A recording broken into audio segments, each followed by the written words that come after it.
Tom. It's very nice to meet you.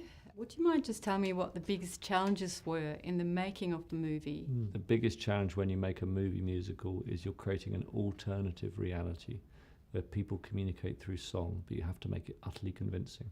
And it's tough because it's not the way we do communicate, but you have to make it as natural as possible.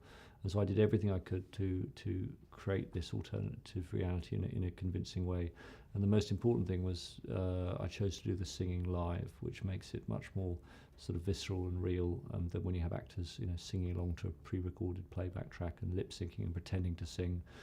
Because if this world existed where we sung to each other, you'd put a microphone on us if you were making a film about us. Till you die, it warns you're a dangerous man. I stole a loaf of bread. My sister's child was close to death. We were starving. You'll starve again unless you learn the meaning of the law. Know the meaning of those 19 years. Because you did the singing live, there were live recordings, how many takes on average did it take for each person? Oh, it totally depended. I mean, Anne Hathaway, we used the 4th take of Dream to Dream. Eddie Redmayne, I think we used the 21st take of 21.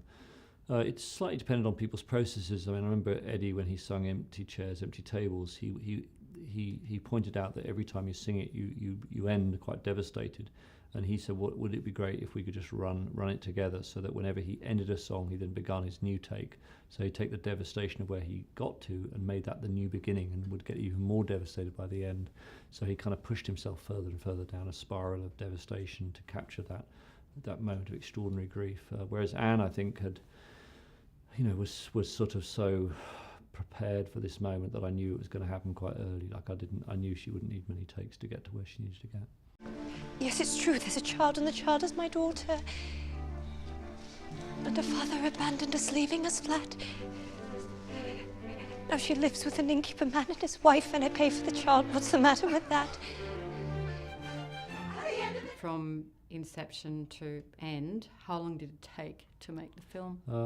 Just about a year and a half. I mean, I after the King's Speech finished, I took a couple of months off, and then I first met Hugh Jackman last May, so that's when it all began. Okay. And is your casting process intuitive, or do you have a particular process that you go through?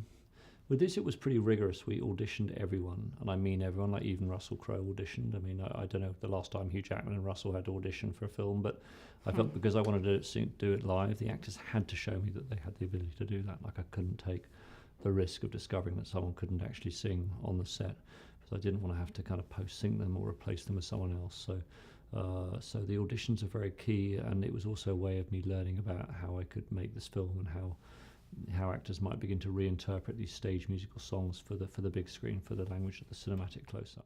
What's the relevance of Victor Hugo's work to today's society? Well, I think Victor Hugo 150 years ago was furious about the level of unacceptable poverty in the world he saw around him, and in many ways his work was a tirade against injustice. And now we live in a world with tremendous anger about rising economic inequality, and there's revolutions in the Middle East and seismic shifts happening.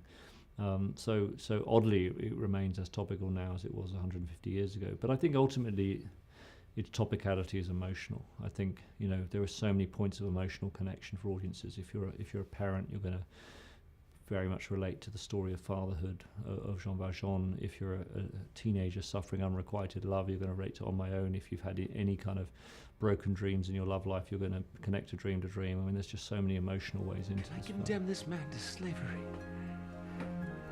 Pretend I do not feel his agony. This innocent who bears my face, who goes to judgment in my place. Who am I? Can I conceal myself forevermore? Pretend I'm not the man I was before. Okay, great. Well, thank you. And must my name until I die be no more than an alibi? Must I lie?